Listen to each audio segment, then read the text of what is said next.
The cougar's scream split the mountain night like a blade through silk, and Miriam Winters shot upright in her narrow bed, with her heart hammering against her ribs so hard she thought it might crack them open. The sound came again, closer this time, a shrieking wail that spoke of hunger and desperation, and she grabbed the rifle her late father had left her with trembling hands that had never fired a weapon at anything larger than a rabbit. It was September of 1878, and she had been living alone in this cabin outside Westcliff, Colorado for exactly 3 months since her father's heart had given out while he was splitting wood behind the barn. She was 22 years old, stubborn as the mountain rock itself, and too proud to abandon the homestead her parents had built with their own hands 15 years ago, when they had arrived in these wild highlands with nothing but determination and faith. But pride did not stop her blood from running cold when she heard the heavy pad of paws circling the cabin, the low growl that vibrated through the log walls like distant thunder. Miriam moved to the window with her rifle raised, peering through the gap in the shutters. The moon was 3/4 full and bright enough to cast shadows across the clearing, and what she saw made her breath catch in her throat. The cougar was massive, easily 7 feet from nose to tail tip, its tawny coat silvered by moonlight as it prowled around the chicken coop with murderous intent. She could see the ridge of its spine, the powerful muscles bunching and releasing beneath its hide, the way its tail twitched with predatory focus. She was about to fire a warning shot through the roof when another sound cut through the darkness, this one human. A man's voice, deep and commanding, rang out across the clearing with an authority that seemed to make the very air snap to attention. "Get on now, get!" The cougar spun toward the voice, its lips pulling back from ivory fangs, and Miriam's stomach dropped as she saw the man who had just stepped into her clearing. He was enormous, at least 6.5 feet tall, with shoulders that seemed to span half the width of the moonlight. His hair fell past his shoulders in dark waves, and even from her window she could see the thick bands of muscle in his arms as he raised them wide, making himself as large and threatening as possible. He wore buckskin that had been darkened by weather and use, and he held a long rifle in one hand as casually as most men held a walking stick.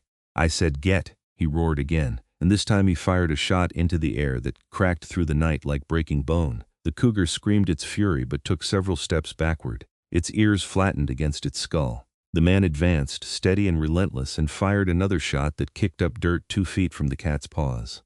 The animal hissed, turning its head from side to side as if weighing its odds, then finally wheeled and bounded toward the tree line with powerful leaps that carried it into the shadows within seconds. But the man did not stop. He reloaded his rifle with practiced speed and plunged into the forest after the cougar, vanishing into the darkness so completely that Miriam wondered if she had imagined him entirely.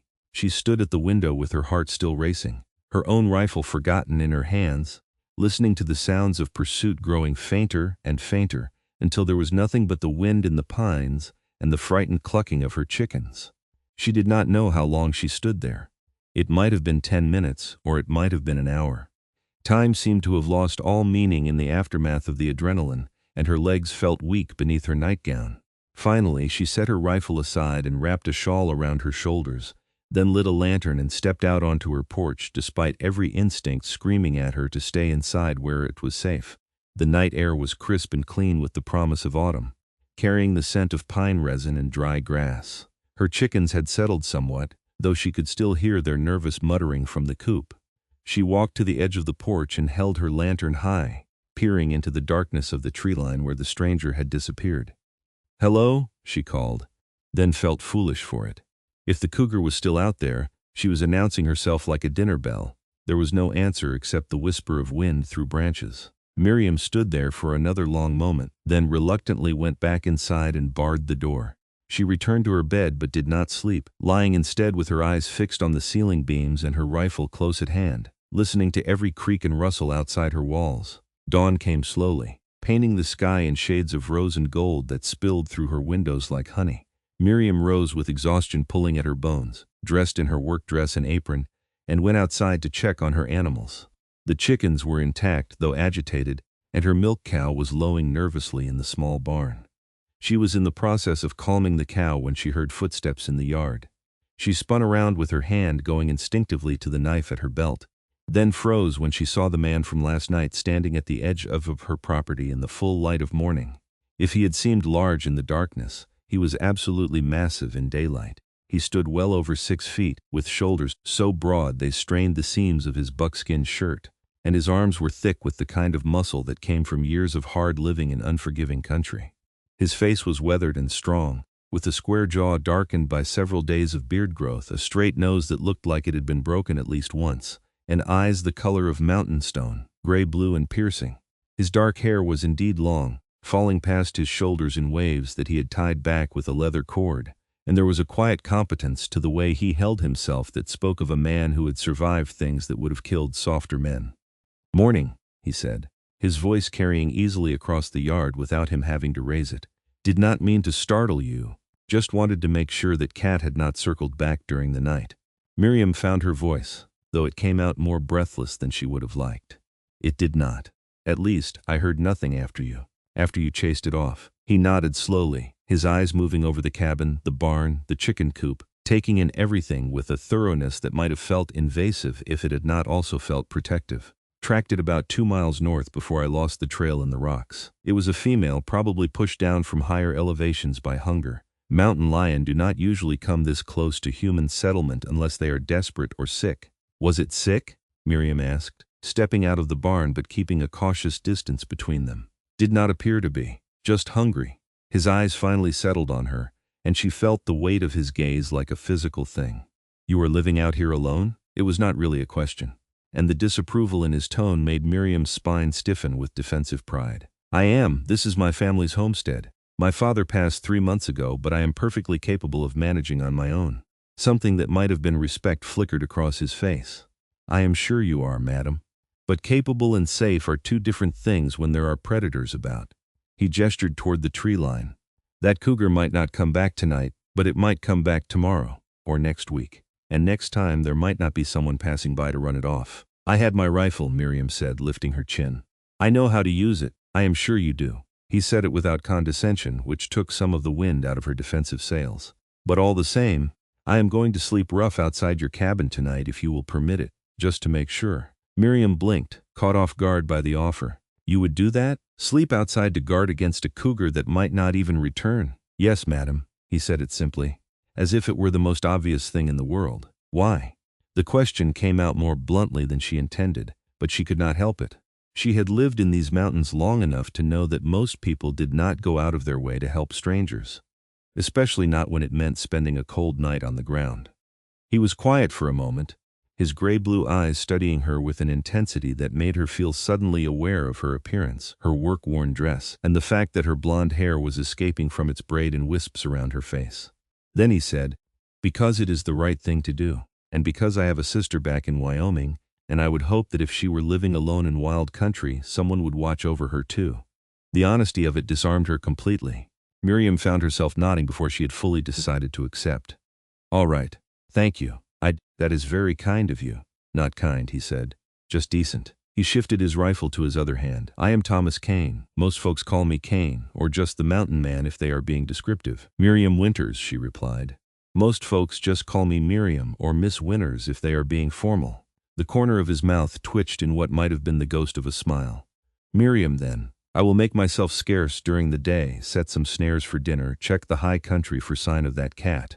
But when the sun starts to set, I will be back. If you could spare some water from your well, I would appreciate it, but I will not ask for anything more." "You should have coffee at least," Miriam heard herself say. "And supper, if you are going to stand guard all night. It is the least I can do." He looked like he wanted to refuse, but after a moment he nodded. "That would be welcome. Thank you."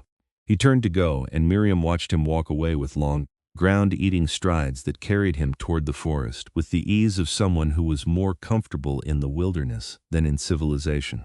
She stood there in her barnyard long after he had vanished into the trees, trying to make sense of the strange flutter in her chest that had nothing to do with fear of cougars, and everything to do with the quiet strength she had seen in Thomas Caine's gray-blue eyes. The day passed in its usual rhythm of chores and work. Miriam fed her chickens and collected their eggs, milked her cow and churned butter, worked in her vegetable garden harvesting the last of the summer squash before the first frost could take them. But beneath the familiar routine, her thoughts kept drifting back to the mountain man who had appeared out of nowhere to save her from a predator, then offered to stand guard without asking for anything in return. She found herself making extra cornbread with her dinner, and putting on a pot of coffee that was stronger than she usually bothered with for herself alone.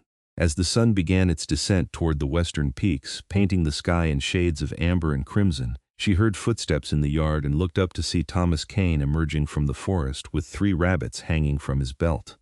"Found good sign about a mile up the ridge," he said by way of greeting. "The cougar has been working this area for at least a week, maybe more. There are scratch marks on the trees, scat in several locations. She has been hunting deer but not having much success, which is why she came down to your cabin." Miriam wiped her hands on her apron and stepped out onto the porch. "Will she come back tonight?" "Hard to say." He hung the rabbits from a hook on her porch post with an easy competence that spoke of decades of practice. "Animals are unpredictable when they are hungry.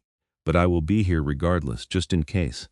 "Would you like to clean those rabbits at the pump?" Miriam asked, gesturing toward the water pump at the side of the cabin. "And then come inside for coffee and supper? I made extra." He hesitated, and she could see him weighing propriety against practicality. A single woman inviting a man into her home, even for something as innocent as a meal, was the kind of thing that could start tongues wagging in a small town like Westcliff. But they were miles from town, and there was no one here to see or judge except the mountains themselves. "That would be kind of you," he said finally. "I will clean up first." Miriam went back inside and busied herself setting the table for 2, something she had not done since her father's death. The cabin was small but well built, a single large room with her bed in one corner behind a curtain, a cook stove and table in the center, and shelves lined with her mother's preserves and her father's tools. It had been her whole world for most of her life, and she had never felt particularly confined by it until this moment, when she was suddenly aware of how small and rustic it must seem to someone who lived rough in the mountains. She heard the pump working outside, the splash of water, and then Thomas knocked on the doorframe with a courtesy that seemed at odds with his rough appearance. "May I come in?" "Please," Miriam said, gesturing to the table. He had to duck slightly to clear the doorway, and once inside he seemed to fill the entire cabin with his presence. But he moved carefully, as if aware of his size, and when he sat down at the table, he did so gently, as though afraid of breaking the chair despite its solid construction. Miriam poured coffee and served up plates of venison stew she had made that morning, along with the fresh cornbread and butter. They ate in silence for a few minutes, and Miriam found herself sneaking glances at him across the table.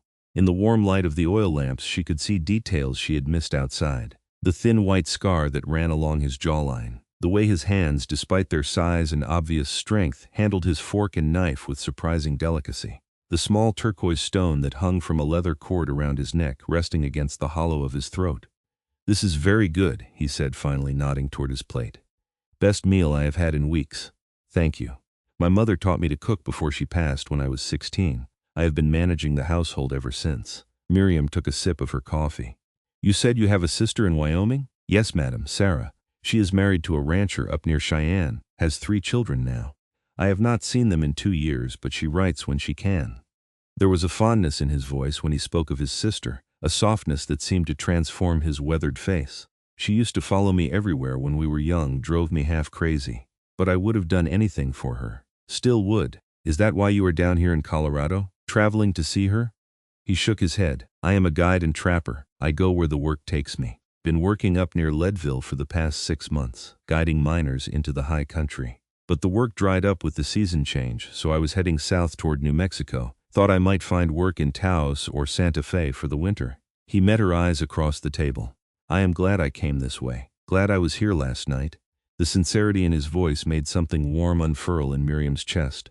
"So am I. I do not know what would have happened if you had not been passing by." "You would have handled it," he said with quiet confidence. "You strike me as someone who does what needs doing." "I try." Miriam looked down at her plate. "But I would be lying if I said it has been easy these past 3 months. My father and we worked this homestead together. He handled the heavy work, the repairs, the hunting. I managed the house and the garden and the animals. It was a partnership. Without him," she trailed off, surprised at herself for sharing so much with a virtual stranger. "It is hard to lose a partner," Thomas said softly. "I lost my father when I was 16, a logging accident up in the mountains. My mother followed him 6 months later, just gave up and stopped eating. That is when Sarah and I went to live with our uncle in Wyoming. He taught me how to trap, how to read sign, how to survive in wild country. Saved my life in a way, giving me something to focus on besides grief." They talked as they finished their meal, and Miriam found herself relaxing in a way she had not relaxed in months. Thomas was easy to talk to once he opened up, and he had a wry sense of humor that caught her off guard and made her laugh more than once. He told her stories about his work as a guide, about the tenderfeet from back east who came west looking for adventure and found more than they bargained for, about the time he had accidentally walked between a grizzly bear and her cubs and had to back away for 2 miles while the mother bear followed him, huffing warnings the entire way. "I thought I was a dead man," he said, shaking his head at the memory. "But I kept my eyes down, kept moving slow and steady, and kept talking to her in a calm voice. Told her I was not a threat, that I was just a fool human who had made a mistake. Must have worked, because after 2 miles she finally stopped following me and went back to her cubs." "You talked to a bear?" Miriam could not keep the disbelief out of her voice. "I did. Do not know if she understood a word, but it kept me calm, and I think she could sense that I was not trying to challenge her. Animals are smart that way." He leaned back in his chair, cradling his coffee cup in his large hands. "They can read intent better than most humans." "What do you think that Cougar's intent was last night?" Miriam asked. "Hunger, pure and simple. She was looking at your chickens and thinking they would make an easy meal. Probably would have taken 1 or 2 and been gone before you even knew she was there." He paused. "But I am glad I showed up before she could try. Chickens are not easy to replace out here." "No, they are not." Miriam stood and began clearing the plates. "My father traded a good deal of lumber for those hens. They are some of the best layers in this part of the valley." "Let me help," Thomas said, rising to his feet. They worked together to clean up the supper dishes, and Miriam was acutely aware of him in the small space. The way his arm brushed hers when he handed her a plate to dry, the clean scent of pine and leather that clung to his clothes. When everything was put away, she poured them both more coffee and they sat back down at the table. "Where will you sleep tonight?" Miriam asked. "It gets cold once the sun is fully down." "I will be fine on your porch," Thomas said. "I have my bedroll and a good coat. Slept in much worse conditions than that. I could move some things in the barn, make space for you there. At least you would be out of the wind." He shook his head. "I need to be where I can see the clearing and the tree line. The porch is the best position. But I appreciate the offer." They sat in comfortable silence for a while, sipping their coffee and listening to the night sounds beginning outside. An owl called from somewhere in the forest, its voice floating through the darkness like a question. The wind had picked up slightly, making the pine boughs whisper and sigh. "Can I ask you something?" Miriam said finally. "Of course, why do you do this? Live alone in the mountains, I mean. You seem like someone who could make a good life in a town, maybe have a family. Why choose this instead?" Thomas was quiet for a long moment, turning his coffee cup in his hands. "I am not sure I have a good answer for that. I suppose I have just always felt more at home in wild places than civilized ones. Towns feel too small, too crowded. Too many people wanting things, judging things, trying to fit you into a shape that suits them." He met her eyes. "Out here, I can be who I am without apology. The mountains do not care if I am rough around the edges, if I do not have the right manners or say the right things. They just care if I am strong enough and smart enough to survive them." Miriam understood that more than she would have expected. "I feel that way sometimes too. When I go into Westcliff for supplies, the other women look at me like I am something strange, a woman living alone, doing a man's work. They whisper behind their hands, wonder why I have not married, question whether it is proper for me to be out here by myself. But this is my home, I was born here. I do not want to leave it just because it makes other people uncomfortable." "Then do not," Thomas said simply. "Anyone who judges you for being strong is not worth listening to." The conviction in his voice made her smile. "I will try to remember that." He drained the last of his coffee and stood. "I should let you get some rest. It is getting late." Miriam walked him to the door, suddenly reluctant to see him go even though he would only be a few feet away on the porch. "Thank you again, for everything." "No thanks needed." He settled his hat on his head and picked up his rifle. "Sleep well, Miriam. I will be right outside if you need anything." She watched him settle onto her porch with his bedroll, his rifle across his knees, his back against the cabin wall where he could watch the clearing.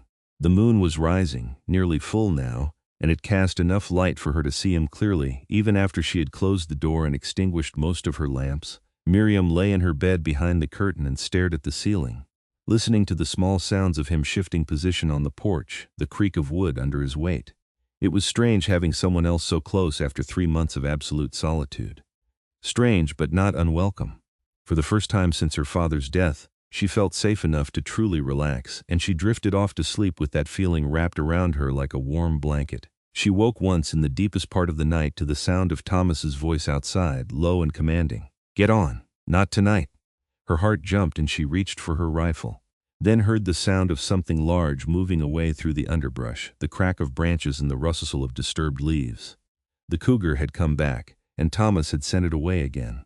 Miriam lay back down with her pulse racing, listening hard, but there were no more sounds of disturbance, just the wind and the trees and the steady, reassuring presence of the man on her porch. She fell back asleep with a smile on her lips. Morning came with birdsong and the smell of coffee.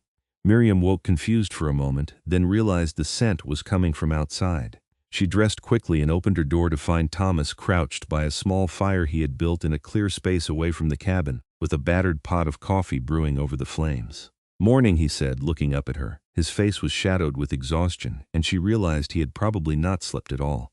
"Hope you do not mind. I made coffee." "I do not mind at all." Miriam stepped out onto the porch, wrapping her shawl around her shoulders against the morning chill.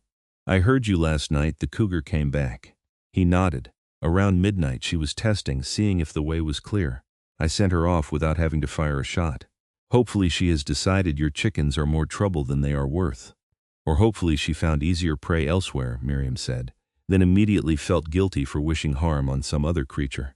"Deer, I hope. That is what she should be hunting." Thomas poured coffee into a tin cup and handed it to her, then poured one for himself. "I am going to track her again today. Try to get a sense of whether she is moving on or settling in this area." "You do not have to do that," Miriam said. "You have already done so much. I want to make sure." He sipped his coffee, his gray-blue eyes on the tree line. "I will not leave until I know you are safe." The simple statement made her chest tighten with an emotion she could not quite name. "Will you stay for breakfast before you go?" He looked like he wanted to refuse, but then his stomach growled audibly, and he gave her a rueful smile. "I suppose I could eat something." They went inside, and Miriam made flapjacks and bacon, working at her stove while Thomas sat at her table and tried unsuccessfully to stifle his yawns. She found herself sneaking glances at him, noticing things she had not noticed the night before. The way his hair fell forward when he leaned his elbows on the table. The size of his hands, scarred and calloused but somehow gentle when he accepted the plate she handed him. The exhaustion in his face that spoke of a man who had stayed awake all night to keep a stranger safe. "You should rest today," she said as they ate. "You cannot keep watch again tonight if you have not slept." "I will catch a few hours after I check the high country," he assured her. "I am used to going without sleep when I have to." "That does not mean you should." He looked at her with something like surprise, as if he was not used to people worrying about his well-being. "I will be fine, Miriam. I promise." After breakfast he gathered his gear and headed out, but not before filling his canteen from her well and accepting a packet of cornbread and jerky she had wrapped for him. Miriam watched him disappear into the forest, then turned to her own work for the day. But she found it hard to concentrate on her chores. Her thoughts kept drifting to Thomas Caine, to the strength and gentleness she saw in him, to the way he had appeared in her life at exactly the moment she needed him. She wondered what it would be like if he stayed, not just for a night or two, but for longer. Then she shook her head at her own foolishness. He was a mountain man, a wanderer. He had said himself that he was heading south for the winter. Once he was satisfied that the cougar was gone, he would leave, and she would probably never see him again. The thought made her chest ache in a way that was entirely unreasonable, given that she had only known him for a day. The afternoon was half gone when she saw him returning. He walked into the clearing with his rifle over his shoulder and his hat pushed back on his head, and even from a distance she could see the satisfaction in his stride. "She is gone," he called out as he approached. "I tracked her 5 miles northeast up into the high ridges. She killed a deer this morning, a young buck. She will be feeding on that for several days, and by then she will have moved even farther from here." Relief washed through Miriam so strongly that her knees felt weak. "You are sure?" "As sure as anyone can be with wild animals." "But yes, I am sure." He stopped at the bottom of her porch steps, looking up at her. "You should be safe now. That is wonderful news." And it was. But beneath the relief was a sharp pang of something that felt uncomfortably like disappointment. Because if the cougar was gone, there was no reason for Thomas to stay. He seemed to be thinking the same thing, because he shifted his weight and looked away toward the mountains. "I suppose I should be moving on then. Make some miles before nightfall." "Yes," Miriam said faintly. "I suppose so." Neither of them moved. The silence stretched between them, filled with things neither of them seemed to know how to say. Finally Thomas cleared his throat. "Unless," he said slowly, "you could use some help around the homestead. You mentioned your father used to handle the heavy work. I could stay a few days, get your woodpile built up for winter, Check your roof for any weak spots. Maybe repair that section of fence by your garden that looked like it was leaning. Miriam's heart leaped. You would do that if you would have me? He met her eyes, and there was something vulnerable in his expression, something that made him look younger despite the weathering of his face. Truth is, I am in no hurry to get to New Mexico. And I like it here.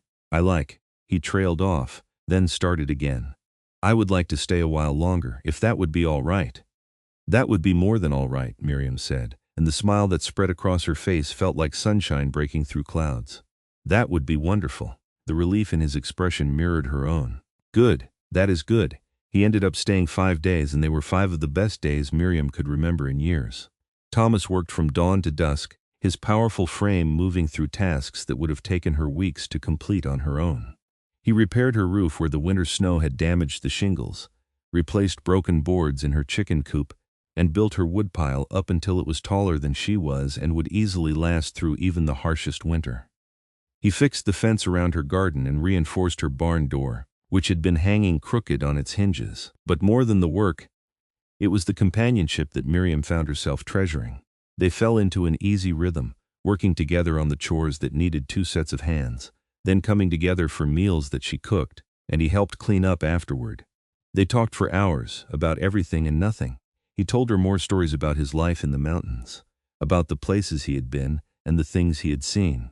She told him about growing up on the homestead, about her mother's herb garden that she still tended, about her father's dream of one day expanding their land and raising cattle. Why did he never do it?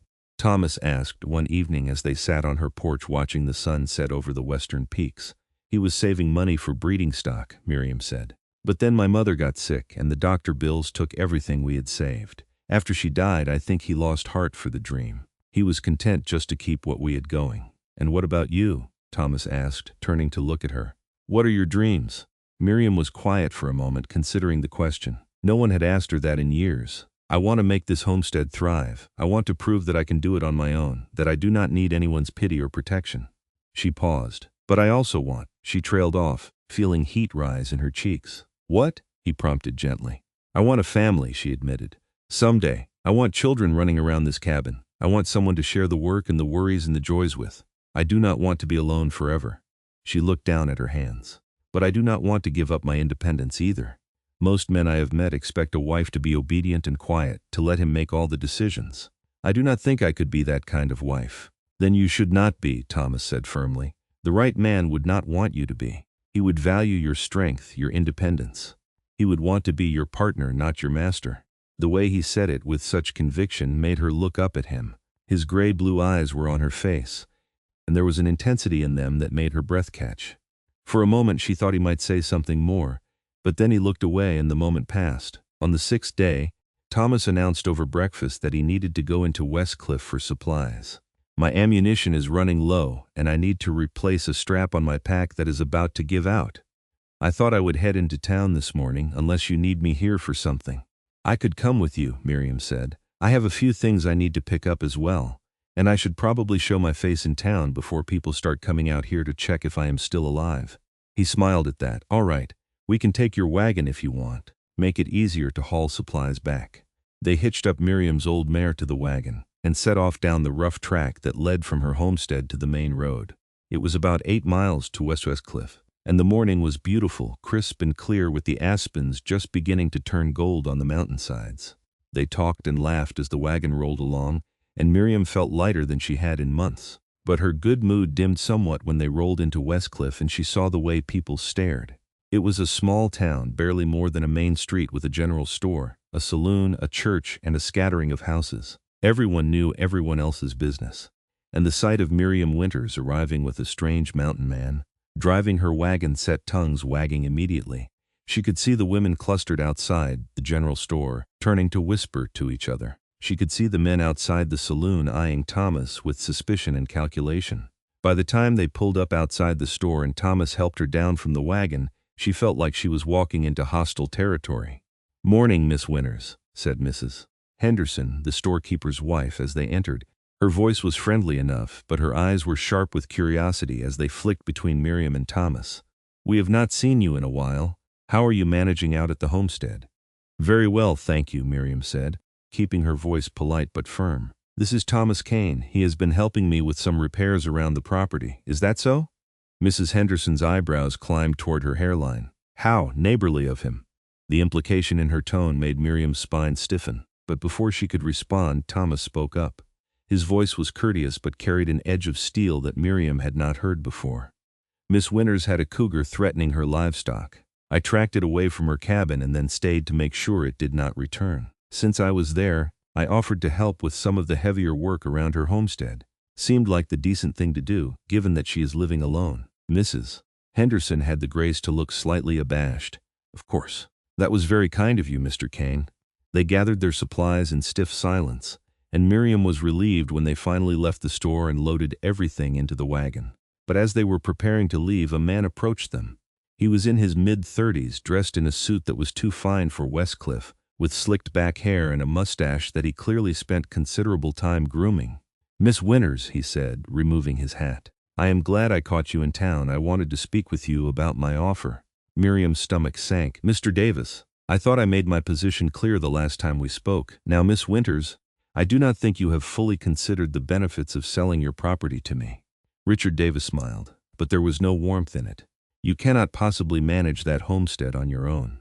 It would be much better for everyone if you sold it to someone who could make proper use of it. I am prepared to offer you a very fair price.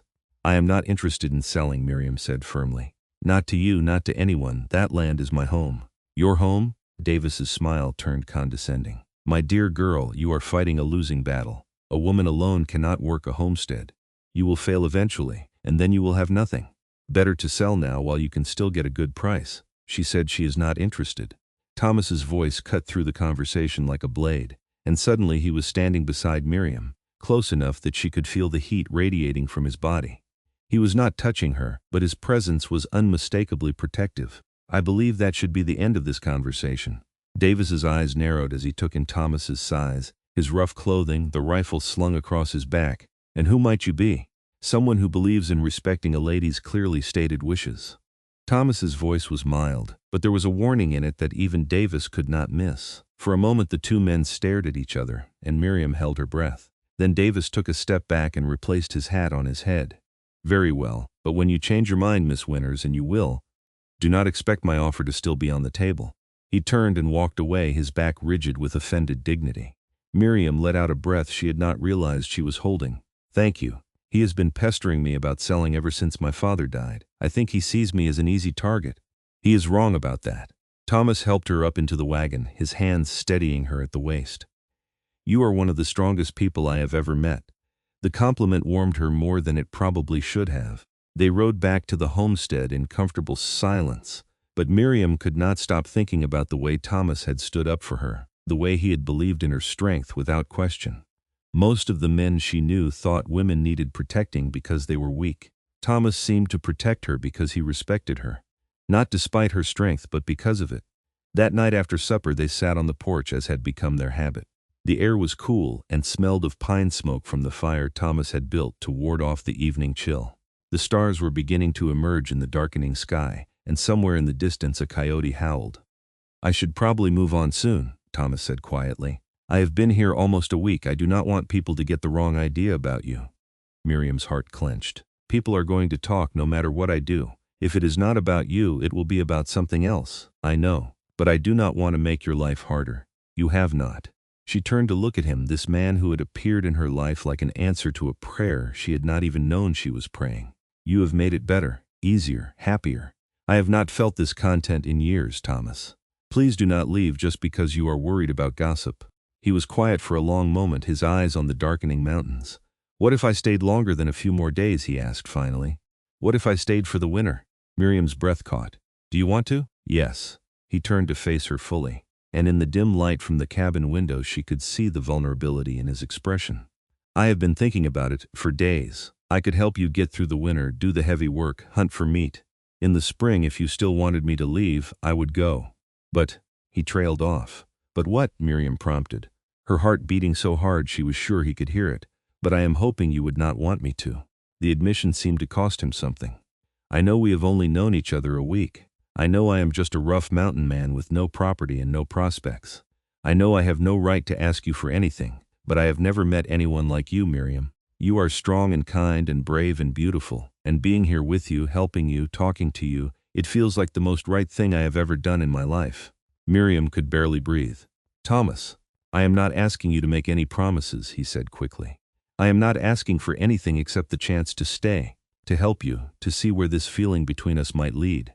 And if I am wrong about that feeling, if I am reading things that are not there, then just say so and I will leave in the morning and you will never have to see me again." "You are not wrong," Miriam said, the words tumbling out in a rush. "You are not wrong at all. I feel it too. I have felt it since that first morning when you came back to check on me. I thought I was being foolish, thinking that you could possibly feel the same way I do. But Thomas, I do not want you to leave. I want you to stay, not just for the winter, for as long as you are willing." The smile that broke across his face was like sunrise. "I am willing for as long as you will have me." He reached out and took her hand, his large rough palm engulfing her smaller one, and the touch sent warmth flooding through her entire body. They sat like that for a long time, hand in hand on the porch, watching the stars emerge one by one in the vast dark sky. The autumn passed in a golden blur of happiness that Miriam had never thought to experience. Thomas moved his few belongings into the barn, giving them both at least the appearance of propriety, though he spent most of his waking hours at the cabin helping Miriam with the endless work of preparing for winter. Together they harvested the last of the garden and put up preserves. They smoked and salted meat from the deer and elk Thomas brought down in the high country. They sealed the cabin against drafts and banked earth around the foundation for extra insulation. But more importantly, they talked. They talked about everything, learning each other's histories, hopes, fears, dreams. Thomas told her about growing up in the mountains of Montana, about his father's logging operation, and the day the tree had fallen wrong and killed him instantly. About his mother's grief and the way she had simply faded away, unable to live without the man she had loved for 20 years. About how he and his sister had survived on their own for 2 months, before their uncle found them and took them in. Miriam told him about her childhood on the homestead, about the hard winters and the good summers, about her mother's laughter and her father's quiet strength, about the loneliness of being the only child in a remote mountain valley, about teaching herself to read from her mother's old books, and dreaming of the wider world beyond the mountains even as she loved the life she had. They talked about their beliefs, their values, the things that mattered most to them. They discovered they were aligned on nearly everything that counted. They both valued honesty above cleverness, hard work above easy comfort, loyalty above convenience. They both believed in helping those who needed help and standing up for those who could not stand up for themselves. They both loved the mountains with a fierce devotion that people from gentler lands could never quite understand. And slowly, carefully, they began to touch. It started with small things. Thomas's hand steadying her elbow as she stepped down from the wagon. Miriam's fingers brushing his as she handed him his coffee, then his hand covering hers as they sat on the porch in the evenings. Her hand on his shoulder as she looked over his work, his arm around her waist as he helped her cross a slippery stream. Each touch built on the last, creating a language between them that needed no words, and through it all, the attraction that had been there from the beginning grew stronger, more undeniable, until Miriam could barely think about anything except what it would be like to kiss him, to be held by him, to wake up next to him every morning for the rest of her life. It was late October when things finally came to a head. They had been working all day cutting firewood, and Thomas was splitting logs with an axe while Miriam stacked the split pieces in the woodshed. She had stopped to watch him work, mesmerized by the play of muscle in his shoulders and back as he swung the axe, by the casual display of strength that made the hard work look effortless. His shirt was damp with sweat despite the cool air, and his hair had come loose from its tie and fell around his face in dark waves. He looked up and caught her staring, and something passed between them, a crackle of electricity that made the air feel suddenly charged. He set down the axe and walked toward her, his eyes never leaving hers, and Miriam felt her heart begin to race. "Miriam," he said, his voice rough, "I have been trying to be respectful, to take things slow, but I need you to know that every day it gets harder to keep my hands off you." "Then do not," she whispered. "Do not keep your hands off me." He closed the distance between them in 2 strides and cupped her face in his hands, his palms warm and calloused against her skin. For a moment he just looked at her, his gray-blue eyes searching hers as if memorizing every detail. Then he bent his head and kissed her. The world seemed to stop. His lips were soft but firm, moving against hers with a gentle insistence that made her knees weak. She gripped his shoulders for balance and kissed him back with all the longing she had been holding inside for weeks. He made a low sound in his throat and pulled her closer, one arm wrapping around her waist to hold her against the solid wall of his chest. When they finally broke apart, both breathing hard, Thomas rested his forehead against hers. "I am going to marry you, Miriam Winters," he said, "if you will have me. I do not have much to offer except my strength and my devotion, but both of those are yours for as long as I live." Tears sprang to Miriam's eyes, but they were happy tears. "Yes, yes, I will marry you." He kissed her again, deeper this time, and Miriam felt like she was flying. When he finally pulled back, he was grinning like a boy. "We should go into town tomorrow, talk to the preacher." "Tomorrow," Miriam agreed, laughing at his eagerness. But they did not make it to town the next day, because that night the first big storm of the season rolled in. They woke to find 6 inches of snow on the ground and more falling steadily from a white sky. Thomas took one look at the weather and shook his head. "We are not going anywhere today. That road will be impassable until this clears." Miriam did not mind. They spent the day inside the warm cabin, playing cards and talking and stealing kisses whenever the mood struck them. Thomas told her more about his plans for the homestead, ideas he had been forming about how they could expand, maybe raise some cattle like her father had dreamed of doing. "I have some money saved," he said. "Not much, but enough to buy a few head of breeding stock in the spring. If we work together, we could build something real here, something lasting." "I would like that," Miriam said softly. "I would like that very much." The storm lasted 3 days, and by the time it cleared they had been snowed in long enough that propriety had gone completely out the window. Thomas still slept in the barn, but he spent his days in the cabin with Miriam, and they were both aware that the line between what was proper and what was not had become vanishingly thin. On the 4th day the sun came out, blindingly bright on the fresh snow. They saddled Miriam's horse and Thomas's, which he had retrieved from where he had left it, hobbled near the homestead when he first arrived, and rode into Westcliff together. The town was dug out and busy, and once again Miriam felt the weight of curious stares as they made their way to the church. Reverend Morrison was a kind man in his 60s who had known Miriam since she was a child. He listened to their request to be married with a gentle smile. "I think this is wonderful," he said warmly. "I have been worried about you out there alone, Miriam. Thomas, you seem like a good man, strong and honorable. I would be happy to marry you both." "Thank you, Reverend," Thomas said. "How soon could we do it?" "Well, normally, I would want to post the bans for 3 weeks, give people time to raise any objections." He saw Thomas's face fall and chuckled. "But given the circumstances and the fact that winter is here, I think we can forgo that tradition." "How about Sunday? That gives you 4 days to prepare, and it is a day when most folks can come to witness if they want." "Sunday would be perfect," Miriam said, squeezing Thomas's hand. They left the church feeling like they were walking on air, but their happiness was punctured somewhat when they ran into Richard Davis outside the general store.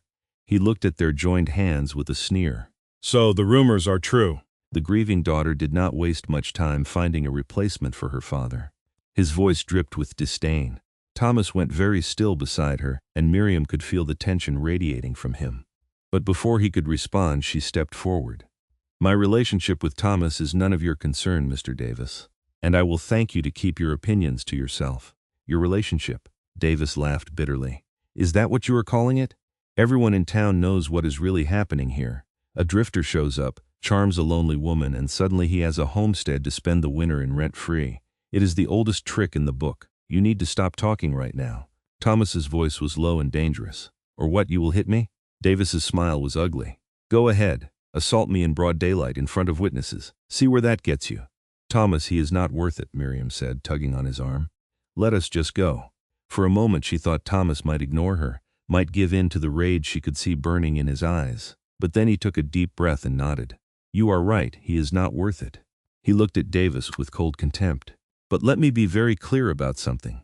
Miriam and I are getting married on Sunday. We are going to build a life together on her homestead. And if you ever speak to her or about her with such disrespect again, I will not be responsible for my actions. Do you understand me?" Davis paled slightly but held his ground. "You cannot threaten me." "That was not a threat. It was a promise." Thomas turned his back on the man and guided Miriam toward their horses. "Come on. Let us go home." They rode back to the homestead in silence, but Miriam could feel the anger still simmering in Thomas. When they arrived and had put the horses away, she found him standing in the barn with his hands braced on a post, his head bowed. "Thomas?" She approached him carefully. "Are you all right?" "I wanted to hit him," he said roughly. "I wanted to break his nose for the way he talked to you, for the things he implied. But you did not." Miriam put her hand on his back, feeling the rigid tension in his muscles. You controlled yourself because I asked you to. That takes more strength than hitting him would've. He turned to face her, and the vulnerability in his expression made her heart ache. What if he is right, though? What if people think I am using you? I do not care what people think. She took his face in her hands, forcing him to look at her. I know the truth. You know the truth. We are not doing anything wrong. We are two adults who found each other and fell in love. That is not a crime, no matter what small-minded people like Richard Davis want to believe. I love you, Thomas said suddenly. I have not said it yet, but I do. I love you so much it scares me. I love your strength and your kindness and the way you laugh at my terrible jokes. I love how you are not afraid of hard work or hard choices. I love waking up knowing I get to spend another day with you. I love you too, Miriam whispered, tears streaming down her face. I love everything about you. Your gentleness with me and your fierceness protecting me. Your stories and your silences. The way you look at me like I am the most precious thing in the world. I love you, Thomas Caine, and I cannot wait to be your wife. He kissed her then, deeply and thoroughly, and Miriam felt the last of his tension melt away. When they finally broke apart, they were both smiling. Sunday came cold and bright, with fresh snow glittering on the ground like diamonds. Miriam dressed in her mother's wedding dress, which she had carefully preserved in a trunk, a simple but elegant gown of ivory silk with lace at the collar and cuffs. She pinned her blonde hair up in a simple style and looked at herself in the small mirror over her washstand, barely recognizing the glowing woman who stared back at her. Thomas had gone into town early to meet with the Reverend and make final preparations. Miriam rode in an hour later, her heart pounding with nerves and excitement. She had no family left to walk her down the aisle, no bridesmaids to stand with her, but she did not care. All she wanted was Thomas. The church was surprisingly full when she arrived. Despite the gossip and disapproval from people like Richard Davis, most of the town had turned out for the wedding. Miriam recognized neighbors from nearby homesteads, people she had known all her life, and their smiles were genuine as she walked past them toward the front of the church. And then she saw Thomas, and everything else faded away. He stood at the altar in new clothes he must have purchased in town, dark trousers and a white shirt that stretched across his broad shoulders. His hair was neatly tied back and he had trimmed his beard. But it was his eyes that caught her, those gray-blue eyes that looked at her with such love and wonder that she felt like the most beautiful woman who had ever lived. The ceremony was simple and brief. They spoke their vows in steady voices, promising to love and honor each other, to stand together through whatever life brought their way.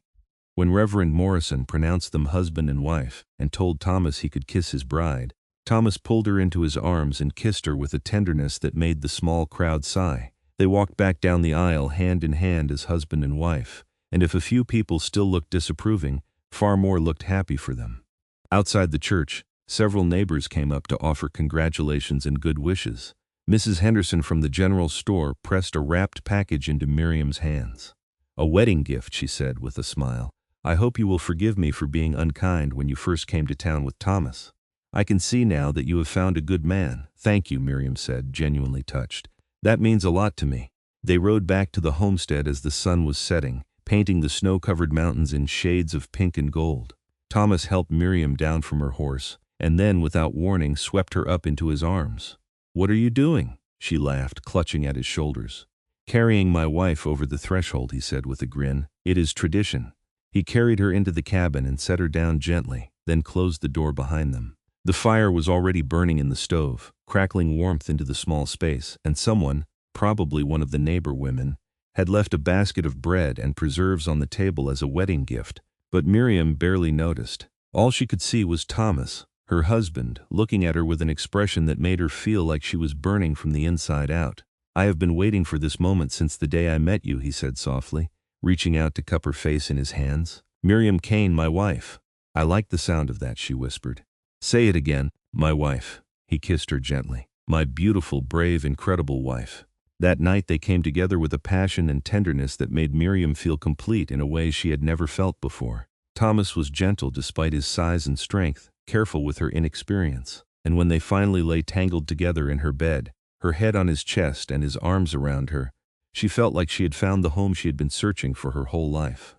I love you, she whispered into the darkness.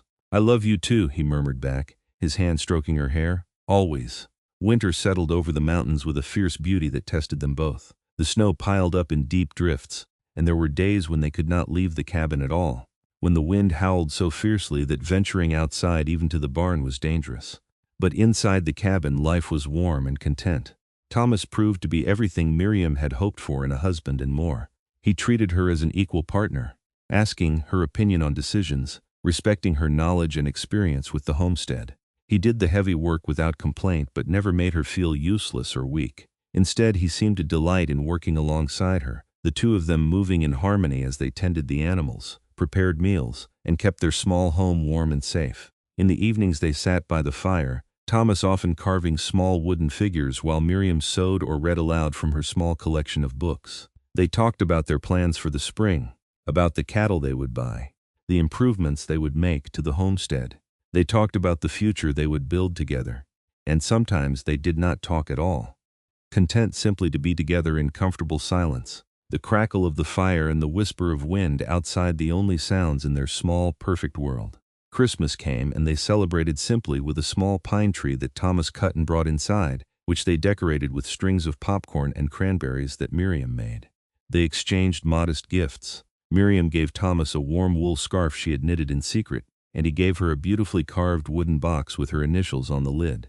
"For your treasures," he said as she opened it, "or just to keep things safe." Inside the box was a folded piece of paper. Miriam unfolded it to find a deed transferring half ownership of the homestead to Thomas. Her eyes filled with tears as she looked up at him. "I could not," she started to say, but he shook his head. "You could and you did. You gave me a home, Miriam, a place to belong, a reason to stop wandering. This homestead is as much mine now as it is yours, not because of a piece of paper, but because it is where my heart lives. I just wanted the paper to reflect that truth." She kissed him through her tears, and they spent Christmas Day wrapped up in each other and in the warmth of the love they had built. The new year of 1879 arrived with clear, cold skies and fresh hope. The winter continued to be hard, but they faced it together, and that made all the difference. In February, Miriam began to suspect she might be pregnant, and by March she was certain.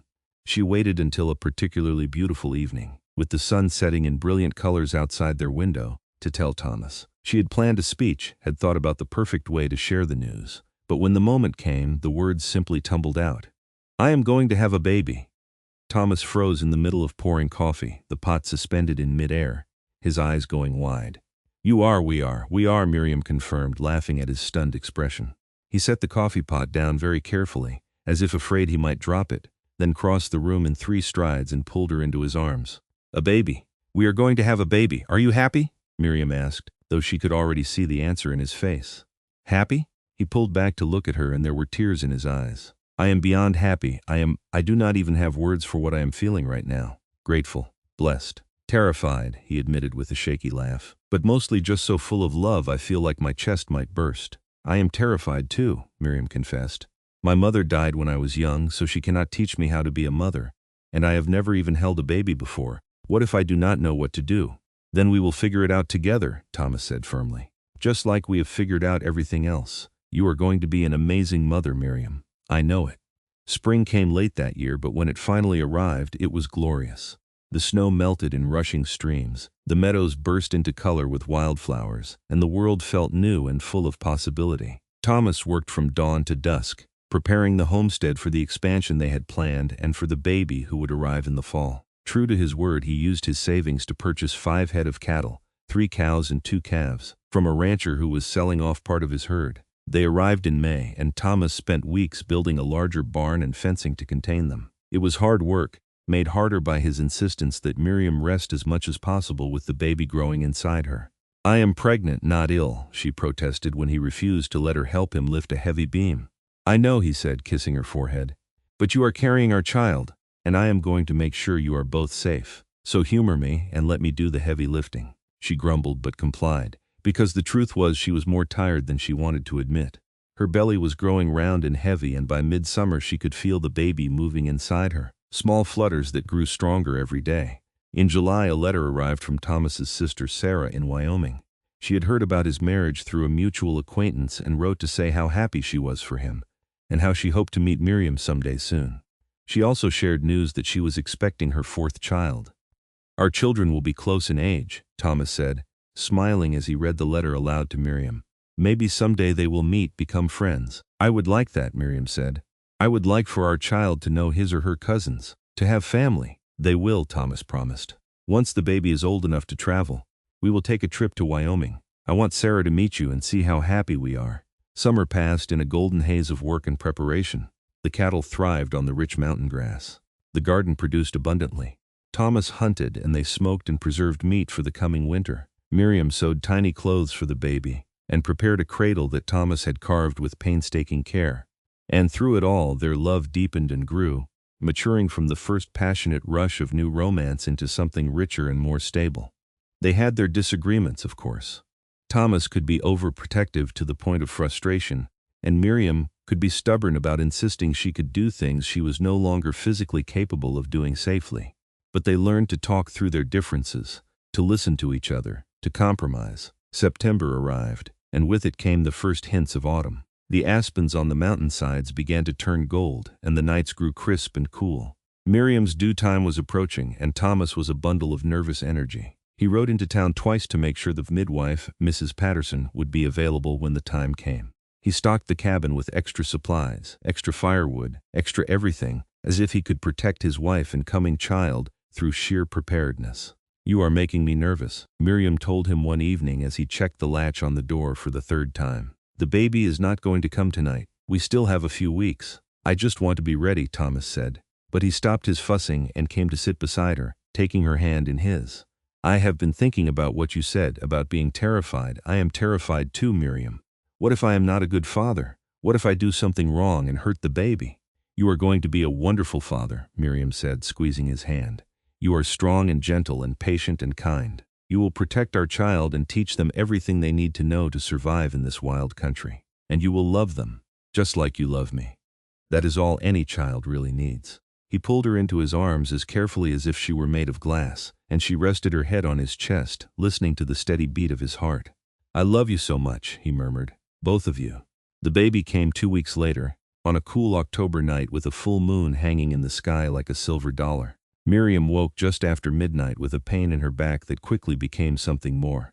By the time dawn broke, the pains were coming regularly, and Thomas rode hell for leather into town to fetch Mrs. Patterson. The midwife arrived by mid-morning and took charge with a brisk efficiency that was somehow comforting.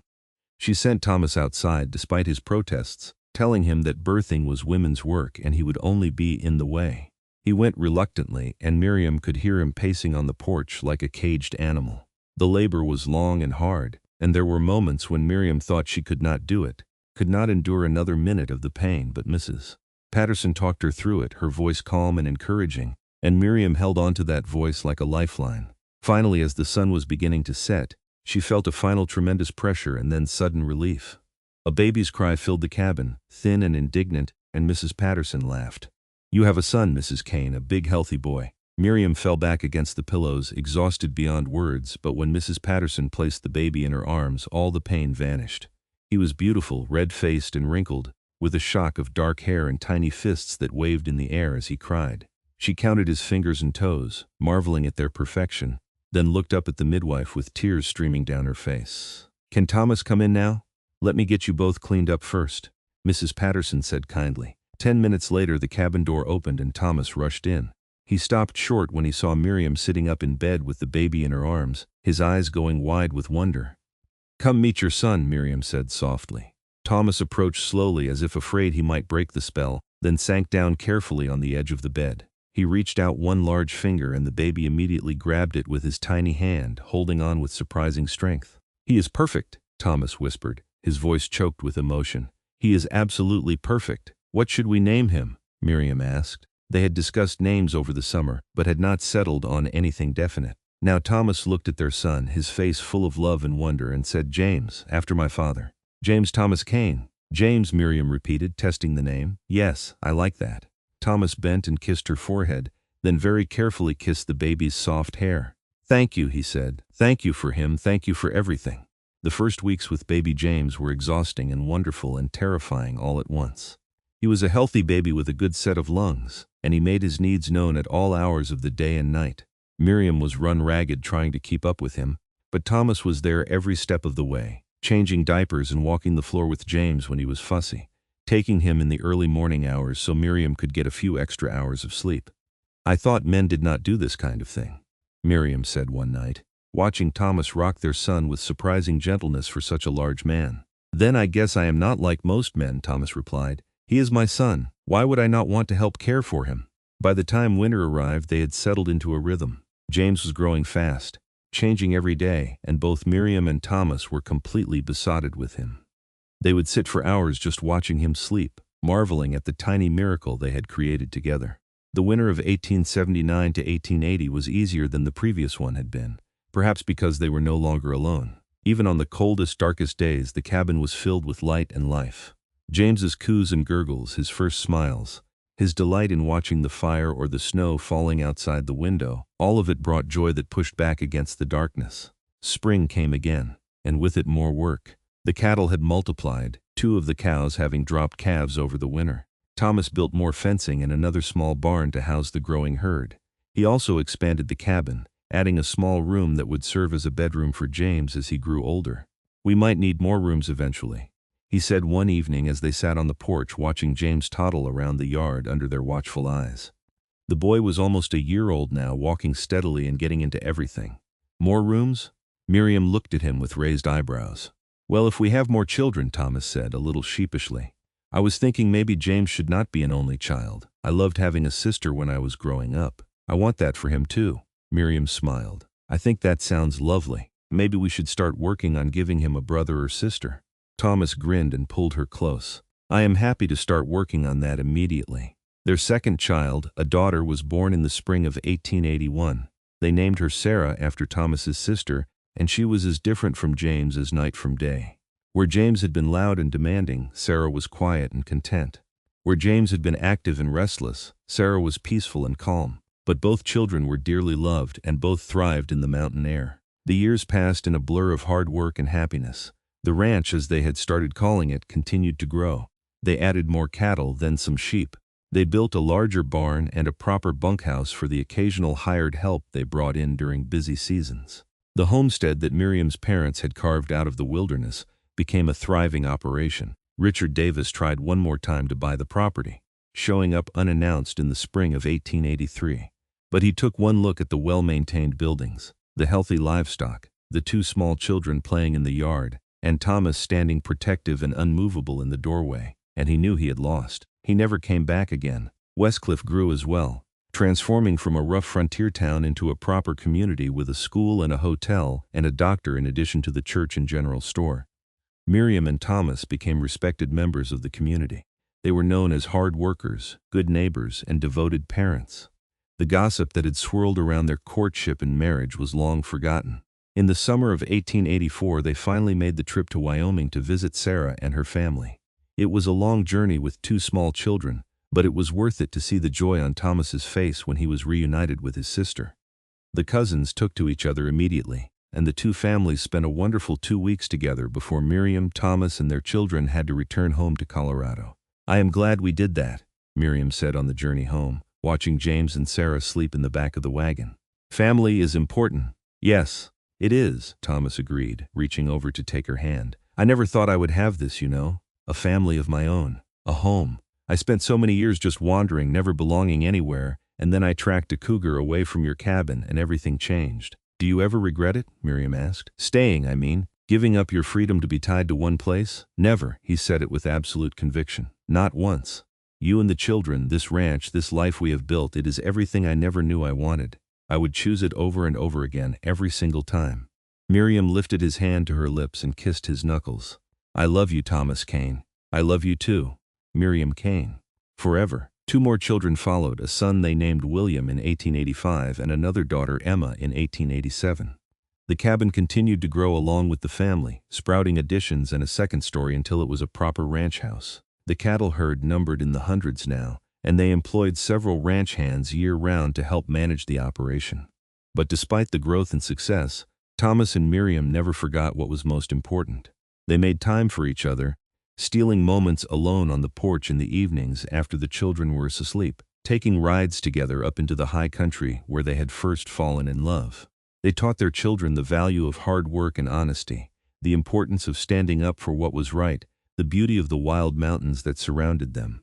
James grew into a strong, responsible young man who loved the ranch and wanted nothing more than to follow in his father's footsteps. Sarah became a skilled rider and had her father's gift with animals. William was the dreamer of the family, always with his nose in a book, talking about becoming a teacher or a lawyer. Emma was still young but showed signs of being just as stubborn and independent as her mother. The years were not without their hardships. There were hard winters that took a toll on the livestock. There were dry summers that made the grass scarce. There was the time that James broke his arm falling from a horse, and the week when Sarah was so sick with fever that Miriam barely left her bedside. There were the ordinary struggles of raising children and running a ranch and living in wild country. But through it all, Miriam and Thomas faced everything together, their partnership as strong as the mountains themselves. They celebrated victories and mourned losses. They watched their children grow and change. They grew older themselves, Thomas's dark hair gradually threading with silver, lines deepening around Miriam's eyes. But they never stopped loving each other with the same intensity they had felt that first autumn when he had stood guard outside her door all night. Every morning, Thomas would kiss Miriam and tell her she was beautiful. Every evening, Miriam would thank him for being her partner. They held hands as they sat on the porch. They danced in the kitchen when the children were asleep. They laughed together at private jokes and finished each other's sentences. On their 20th wedding anniversary in 1898, Thomas surprised Miriam by taking her back to the spot where he had first tracked the cougar away from her cabin. It was a warm October day, golden with autumn light, and the mountains were ablaze with color. "I wanted to come back here," he said as they stood together looking at the cabin, which was now one small part of a much larger ranch complex, to the place where everything started. "I think about that night sometimes," Miriam said, leaning into his side. "How terrified I was when I heard that cougar screaming. How amazed I was when you appeared out of nowhere to save me. It felt like a miracle." "It was a miracle," Thomas agreed. "The greatest miracle of my life. If I had chosen a different route south, if I had been a day earlier or a day later, I would have missed you entirely. We never would have met. I would still be wandering alone in the mountains, and you would still be struggling to manage this place by yourself. Instead, we found each other," Miriam said softly, "and built something beautiful together." "The most beautiful thing I have ever been part of," Thomas said. He pulled her around to face him, his gray-blue eyes still as intense as they had been 2 decades ago. "I love you, Miriam Caine. I love you more now than I did the day we married, and I will love you more tomorrow than I do today. Every year with you has been a gift." "I love you too," Miriam whispered, tears streaming down her face. "Thank you for stopping that night. Thank you for staying. Thank you for building this life with me." He kissed her then, long and sweet, and when they finally pulled apart, they were both smiling. They walked back to the ranch house hand in hand, ready to celebrate with the children and grandchildren who were waiting for them, because James had married the year before and his wife was expecting their first child. The cycle was continuing, a new generation being born into the legacy that Thomas and Miriam had built from courage and determination and a love that had conquered every obstacle. That evening, as the family gathered around the big table for a celebratory dinner, Thomas looked around at all the faces he loved, his heart full to overflowing. His strong son James with his kind wife Anna, his daughter Sarah, now 15 and already turning the heads of the young men in town. His son William at 13, still with his nose in a book. Young Emma at 11, arguing with her siblings about who knew the most about horses. And at the head of the table, his wife Miriam, still beautiful to him. After all these years, her blonde hair now shot through with silver, her face lined but radiant as she laughed at something Emma said. This was his life. This was what he had gained when he had tracked a cougar away from a stranger's cabin and decided to stay and make sure she was safe. He had gained everything. Late that night, after the guests had left and the children were asleep, Thomas and Miriam lay together in their bed, the same bed where they had spent their wedding night 20 years before. The cabin, now house, was quiet around them, full of the peaceful silence of a home well loved. "Do you remember what you said to me that first morning?" Miriam asked, her head pillowed on Thomas's chest. "When I asked why you would stand guard for a stranger, I said it was the right thing to do," Thomas replied, his hand stroking her hair in a gesture that had become as natural as breathing over the years. "And because I hoped someone would do the same for my sister if she needed help." "You also said it was not kind, just decent," Miriam reminded him. "But you were wrong. It was both. It was one of the kindest things anyone has ever done for me. You saved my life that night, Thomas. Not just from the cougar, but from the loneliness and fear that was eating me alive. You gave me hope again. You gave me love. You gave me everything." Thomas tightened his arms around her. "You gave me everything too, a home, a purpose, a reason to stop wandering and put down roots, children to love and teach, a partner to face life with. Before I met you, I was just existing, just surviving. But you taught me how to live, how to love, how to be part of something bigger than myself." They lay in comfortable silence for a while, listening to the wind in the pines outside, the same wind that had been blowing the night they met. Then Miriam spoke again. "If you could go back and do it all over again, would you change anything?" Thomas considered the question seriously, as he always did when she asked him something important. "No," he said finally, "not a single thing. Every moment, every choice, every struggle and triumph has led us here, to this life we have built together. I would not change any of it." "Neither would I," Miriam agreed. "Not even the hard parts, because they made us stronger. They brought us closer." "Together," Thomas murmured, already drifting toward sleep. "Together," Miriam echoed, her own eyes closing. And so they slept as they had slept for 20 years, wrapped in each other's arms, two souls who had found each other against all odds in the wild heart of the Colorado mountains. The cougar that had brought them together was long gone, perhaps long dead. But the love it had inadvertently created lived on, growing stronger with each passing year. Outside, the stars wheeled overhead in their eternal dance. The wind whispered through the pines. Somewhere in the distance, an owl called to its mate, and in the ranch house that had started as a simple cabin, a family slept safe and warm, protected not just by strong walls but by the bonds of love that held them together. Thomas had tracked a cougar away from Miriam's cabin all those years ago, then stood guard outside her door all night long. But he had gained far more than he had given. He had found the other half of his soul, the woman who would stand beside him through everything life could throw at them.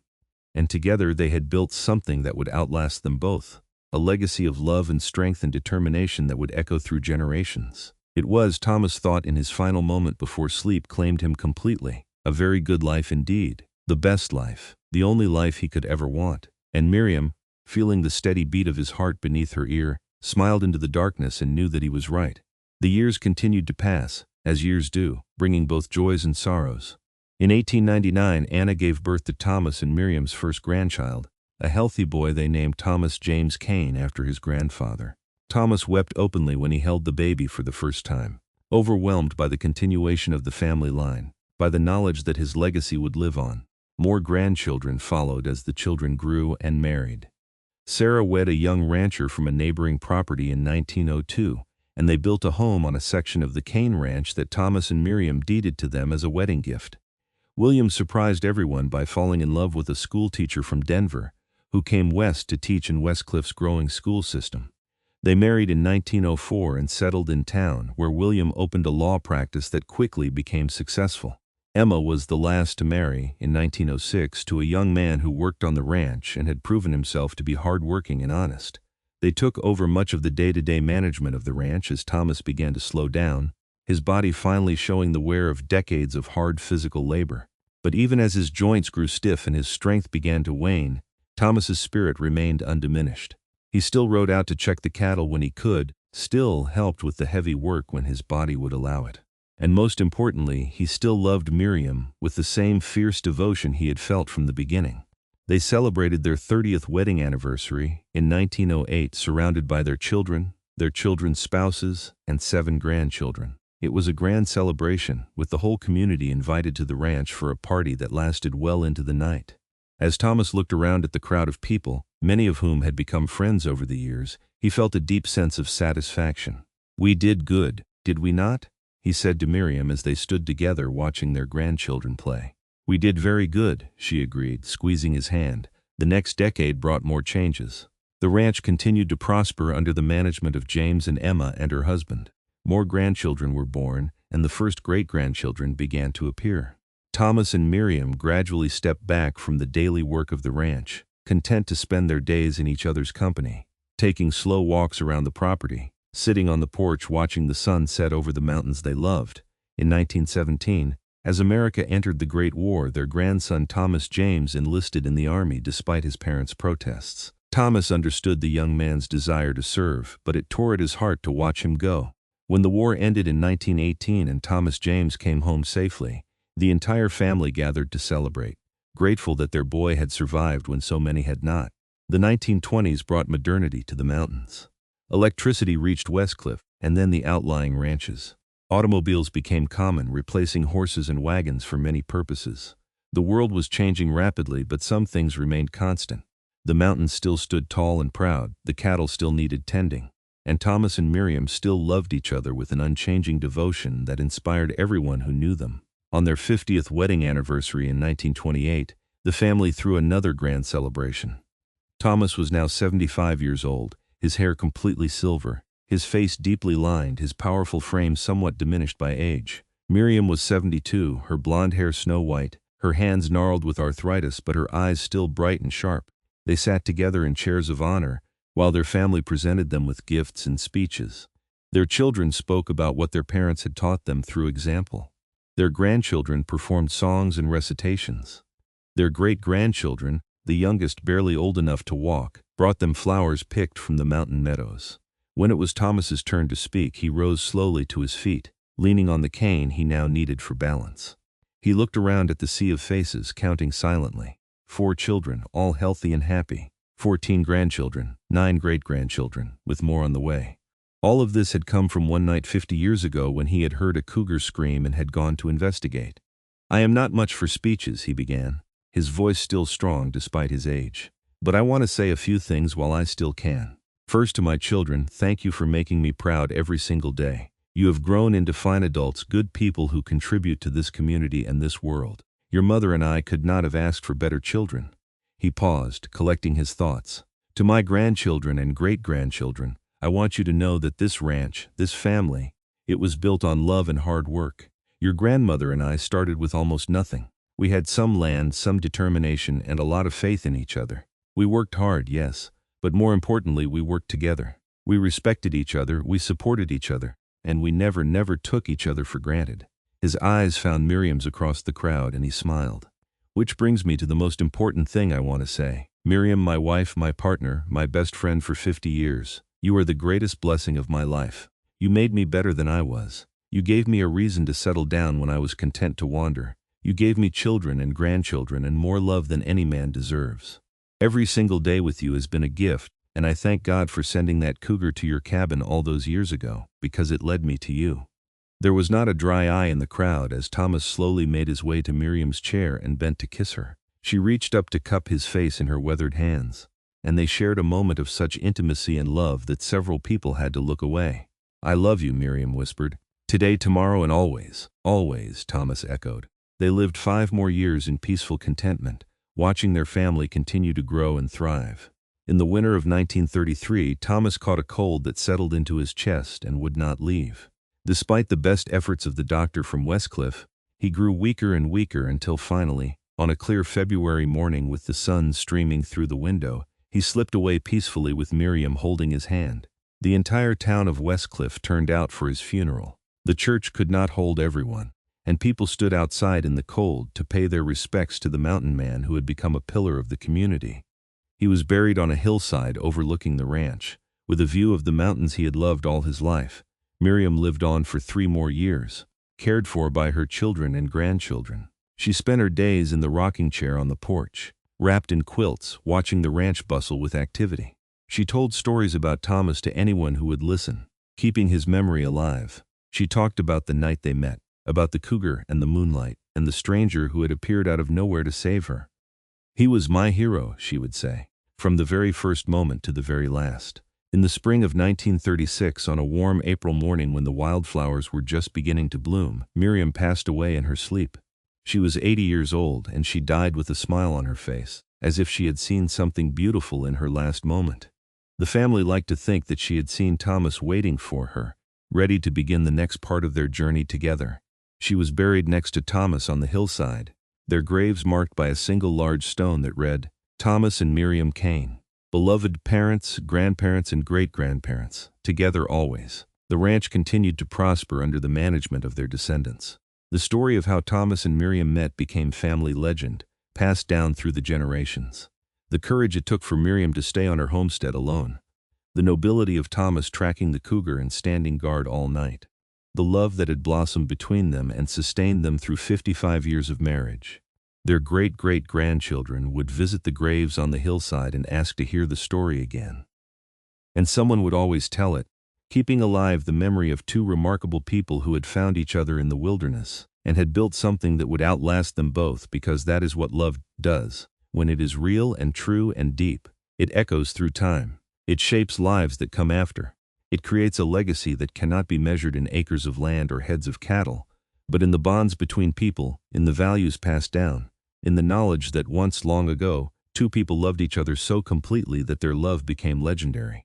And high on that hillside, wind whispering through the grass and the mountains standing eternal watch, Thomas and Miriam Caine rested together in peace, their love story complete, their legacy secure, their souls finally reunited in whatever lay beyond. The end had come for their mortal lives, but the love they had shared, the family they had built, and the example they had set would live on forever in the hearts and lives of everyone they had touched. And that perhaps is the truest form of immortality any of us can hope to achieve.